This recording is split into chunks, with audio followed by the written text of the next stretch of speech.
Hi hello അസ്സലാമു അലൈക്കും welcome back. എല്ലാവർക്കും സുഖമാണെന്ന് വിശ്വസിക്കുന്നു. അപ്പോൾ ഇതാ കുറേ നാളുകൾക്ക് ശേഷം ഒരു ട്യൂട്ടോറിയൽ വീഡിയോ ആയിട്ടാണ് വന്നിട്ടുള്ളത്. ഏകദേശം ഒരു മാസത്തോളമായി നമ്മൾ വീഡിയോസൊക്കെ ചെയ്തിട്ട്. പിന്നെ ഇതാ വളരെ സിമ്പിളായിട്ട് റെഡിയാക്കി എടുക്കാൻ പറ്റുന്ന ഒരു ഹെയർ ബാൻഡ് മേക്കിംഗ് ട്യൂട്ടോറിയലാണ്. അപ്പോൾ ഇതാ എൻ്റെ മോൾക്ക് വേണ്ടിയിട്ട് ഞാൻ ചെയ്തെടുത്തിട്ടുള്ളൊരു വർക്കാണ്. ഈ ഒരു ഡ്രസ്സിന് മാച്ചായിട്ടുള്ളൊരു ഹെയർ ബാൻഡാണ് ഇന്ന് റെഡിയാക്കി എടുക്കാൻ പോകുന്നത്. അപ്പോൾ ഇതാ ഡ്രസ്സിന് മാച്ചായിട്ടുള്ള ഒരു നൈലോൺ ബാൻഡ് ഇവിടെ എടുത്തിട്ടുണ്ട്. വളരെ സിമ്പിളായിട്ടാണ് ഇത് റെഡിയാക്കി എടുക്കുന്നത്. അതുകൊണ്ട് തന്നെ കുറഞ്ഞ മെറ്റീരിയൽസ് മാത്രമേ നമുക്ക് ഇതിനായിട്ട് ആവശ്യമുള്ളൂ. ഞാനിവിടെ മെയിനായിട്ട് ഫെൽറ്റ് ഷീറ്റാണ് യൂസ് ചെയ്യുന്നത്. ഈ ഒരു ഫെൽറ്റ് ഷീറ്റിൽ നമ്മുടെ ആ ഒരു ഡ്രസ്സിൽ വരുന്ന അതേ ഡിസൈന്, അതായത് ആ ഒരു മിക്കി മൗസിൻ്റെ ഹെഡ് തന്നെ ഈ ഒരു ഫെൽറ്റ് ഷീറ്റിലോട്ട് വരച്ചെടുത്തിട്ടുണ്ട്.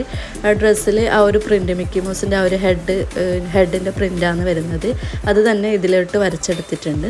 അപ്പം സെയിം വരുന്ന രീതിയിൽ മാച്ചാക്കിയിട്ട് ചെയ്തെടുക്കാമെന്നാണ് വിചാരിക്കുന്നത്. അപ്പോൾ ഇതാ ഒരു മിക്കി മൗസിൻ്റെ ഹെഡ് ഞാൻ ഫെൽറ്റ് ഷീറ്റിൽ ഇതുപോലെ കട്ട് ചെയ്തെടുത്തിട്ടുണ്ട്. 2 പീസാണ് കട്ട് ചെയ്തെടുത്തിട്ടുള്ളത്. അത് ഇതുപോലെ ചേർത്ത് വെച്ചിട്ട് അതിൻ്റെ അരികെ വശത്തായിട്ട് നമുക്കൊന്ന് സ്റ്റിച്ച് ചെയ്തെടുക്കണം. അപ്പോൾ ഇതാ സെയിം കളർ ത്രെഡ് യൂസ് ചെയ്തിട്ടാണ് ഞാൻ അതിൻ്റെ അരികെ വശത്തായിട്ട് ഒരു ഫെൽറ്റ് ഷീറ്റിൻ്റെ അരികെ വശത്തായിട്ട് അടുത്തടുത്തായിട്ട് ഗ്യാപ്പ് ഇടാതെ അടുത്തടുത്തായിട്ട് തന്നെ സ്റ്റിച്ച് ചെയ്തെടുക്കുന്നുണ്ട്. ഇത് മുഴുവനായിട്ട് നമുക്ക് ഈ ഒരു രീതിയിൽ തന്നെ സ്റ്റിച്ച് ചെയ്തെടുക്കാം.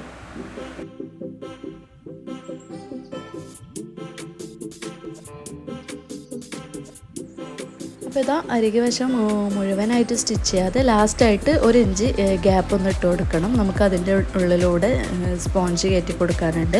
അപ്പോൾ ഇതാ ഇതുപോലെ ചെറിയൊരു ഗ്യാപ്പ് ഇട്ട് കൊടുത്തിട്ടുണ്ട്. നമുക്ക് അതിൻ്റെ ഉള്ളിലായിട്ട് ഇതുപോലെ കുറച്ച് പഞ്ഞി നിറച്ച് കൊടുക്കണം. അതൊരു 3D എഫക്റ്റ് കിട്ടാൻ വേണ്ടിയിട്ടാണ് ഇതുപോലെ ചെയ്യുന്നത്.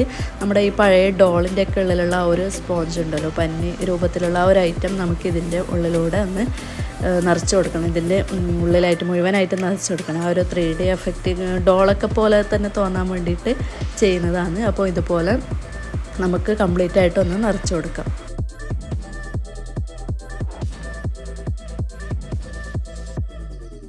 അപ്പോൾ ഇതാ ഈ ഒരു രീതിയിൽ ഞാൻ മുഴുവനായിട്ടും ആ ഒരു സ്പോഞ്ച് ഇതിൻ്റെ ഉള്ളിലോട്ട് ഫില്ല് ചെയ്ത് കൊടുത്തിട്ടുണ്ട്. ഇനി നമുക്ക് ആ ഒരു ഗ്യാപ്പ് ഇട്ടിട്ടുള്ള ഭാഗം കൂടെ നമുക്ക് സ്റ്റിച്ച് ചെയ്തെടുക്കാം. സെയിം രീതിയിൽ തന്നെ നേരത്തെ സ്റ്റിച്ച് ചെയ്തെടുത്ത പോലെ തന്നെ ഗ്യാപ്പ് ഇടാതെ അടുത്തടുത്തായിട്ട് സ്റ്റിച്ച് ഇട്ട് കൊടുക്കാം. അപ്പോൾ ഇതാ ഈ ഒരു രീതിയിലാണ് ഒരു മിക്കി മൗസിൻ്റെ ഹെഡ് കിട്ടിയിട്ടുള്ളത്. ഇനി നമുക്ക് ഇതിൻ്റെ മുകളിലായിട്ട് ചെറിയൊരു ഡെക്കറേഷൻ പണിയൊക്കെ ചെയ്യാനുണ്ട്. അതിനായിട്ട് ഞാനിവിടെ കുറച്ച് ബീഡ്സ് എടുത്തിട്ടുണ്ട്. പല ടൈപ്പിലുള്ള ബീഡ്സാണ് എടുത്തിട്ടുള്ളത്. ചെറുതും വലുതുമായിട്ടുള്ള കുറച്ച് ബീഡ്സ്, ക്രിസ്റ്റൽ ബീഡ്സും അതുപോലെ പേൾ ബീഡ്സും പിന്നെ ഈ ഒരു ക്രിസ്റ്റൽ ക്ലിപ്പ് സ്റ്റോണൊക്കെ എടുത്തിട്ടുണ്ട്. ഇനി ഇതാ നമ്മളിവിടെ എടുത്ത് വെച്ചിട്ടുള്ള ആ ഒരു ബീഡ്സൊക്കെ ഇതിൻ്റെ മുകളിലായിട്ടൊന്ന് ഒട്ടിച്ചെടുക്കണം. ചെറിയൊരു രീതിയിലൊന്ന് ഡെക്കറേറ്റ് ചെയ്തെടുക്കണം. അതിനായിട്ട് ഈ ഒരു മിക്കി മൗസിൻ്റെ ഒരു ഹെഡിൻ്റെ ഒരു വശത്ത് മാത്രമായിട്ട്, സൈഡ് പോർഷനിൽ മാത്രമായിട്ട് കവർ ചെയ്യുന്ന വിധത്തിലാണ് ഞാൻ ബീഡ്സ് ഒട്ടിച്ചു കൊടുക്കുന്നത്. അതിൽ ഈ ഒരു വലിയ ബീഡ്സ് ഞാൻ എടുത്തിട്ടുള്ള ഈ ഒരു വലിയ സൈസിലുള്ള ബീഡ്സ് അത് വെച്ചപ്പോൾ അത്ര ഒരു പെർഫെക്ഷൻ തോന്നാത്തത് കൊണ്ട്, അത്ര നീറ്റില്ലാത്തത് കൊണ്ട് ഞാനത് മാറ്റിയിട്ട് ചെറിയ ബീഡ്സ് മാത്രമായിട്ട് വെച്ച് കൊടുത്തിട്ടുണ്ട്. ആ ഒരു വലിയ ബീഡ്സ് ഒഴിവാക്കിയിട്ടുണ്ട്. അത് വെച്ചപ്പോൾ ഭയങ്കര ഒരു ബോറായിട്ട് എനിക്ക് തോന്നിയിട്ട് അത് മാറ്റിയിട്ട് ചെറിയ ബീഡ്സ്, ക്രിസ്റ്റൽ ബീഡ്സും അതുപോലെ തന്നെ പേൾ ബീഡ്സും പിന്നെ ഇടയിലായിട്ട് ആ ഒരു സ്റ്റോണും വരുന്ന രീതിയിലായിട്ട് ഞാനിവിടെ കംപ്ലീറ്റ് ആയിട്ട് ഒട്ടിച്ചെടുത്തിട്ടുണ്ട്. ഇതിൻ്റെ സൈഡ് പോർഷൻ മാത്രം കവർ ചെയ്യുന്ന രീതിയിൽ B7000 ഗ്ലൂ വെച്ചിട്ടാണ് ഇത് ഒട്ടിച്ചെടുക്കുന്നത്. സ്റ്റിച്ച് ചെയ്യേണ്ട ഒന്നും ആവശ്യമില്ല. അപ്പോൾ ഇതാ ഈ ഒരു രീതിയിലാണ് കിട്ടിയിട്ടുള്ളത്. നല്ല ഭംഗിയുള്ളൊരു മിക്കി മൗസിൻ്റെ ഹെഡ് ആയിട്ട് നമുക്ക് കിട്ടിയിട്ടുണ്ട്.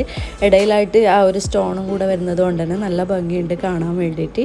ഇനി ഇത് നമുക്ക് ഈ ഒരു നൈലോൺ ബാൻഡിലോട്ട് അറ്റാച്ച് ചെയ്ത് കൊടുക്കുകയാണ് വേണ്ടത്. അതിനായിട്ട് സൂചി നൂലും യൂസ് ചെയ്തിട്ട് തന്നെയാണ് ഞാൻ ഇത് അറ്റാച്ച് ചെയ്തെടുക്കുന്നത്.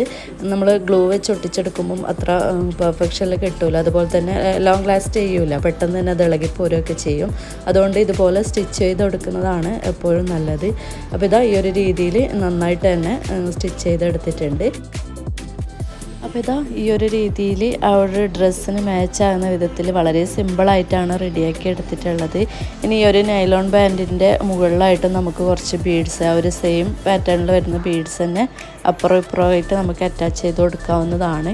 ഇനി അതല്ലെങ്കിൽ ഇതുപോലെ യൂസ് ചെയ്യുന്നെങ്കിൽ അങ്ങനെ യൂസ് ചെയ്യാം. അപ്പോൾ ഞാൻ ഇതാ ഈ ഒരു രീതിയിൽ സിമ്പിളായിട്ടാണ് യൂസ് ചെയ്തിട്ടുള്ളത്. അപ്പോൾ ഇതാ ഇത്രേ പണിയുള്ളൂ. ഈ ഒരു ഡ്രസ്സിന് മാച്ചാകുന്ന രീതിയിൽ നല്ല അടിപൊളിയായിട്ട് തന്നെ ചെയ്തെടുത്തിട്ടുണ്ട്. ഇനി ഇതുപോലെ നമുക്ക് ഡ്രസ്സിന് മാച്ചായിട്ട് ഹെയർ ആക്സസറീസ് ഒന്നും കിട്ടിയിട്ടില്ലെങ്കിൽ നമുക്ക് തന്നെ സ്വന്തമായിട്ട് വീട്ടിൽ ഇതുപോലുള്ള മെറ്റീരിയൽസൊക്കെ വെച്ചിട്ട് സിമ്പിളായിട്ട് ചെയ്തെടുക്കാവുന്നതേ ഉള്ളൂ. നമ്മുടെ ഇഷ്ടത്തിനനുസരിച്ചിട്ട് ഇതുപോലെ ചെയ്തെടുക്കാം. അപ്പോൾ ഇതാ ഇന്നത്തെ വീഡിയോ ഇത്രയേ ഉള്ളൂ. ഈ ഒരു ഹെയർ ബാൻഡ് ഇട്ടിട്ടുള്ള മോളുടെ ഒരു ഫോട്ടോ ഇവിടെ ഞാനിതിൽ ആഡ് ചെയ്തിട്ടുണ്ട്. നെക്സ്റ്റ് ഒരു അടിപൊളി വീഡിയോ ആയിട്ട് വീണ്ടും വരാം. അതുവരേക്കും ബൈ.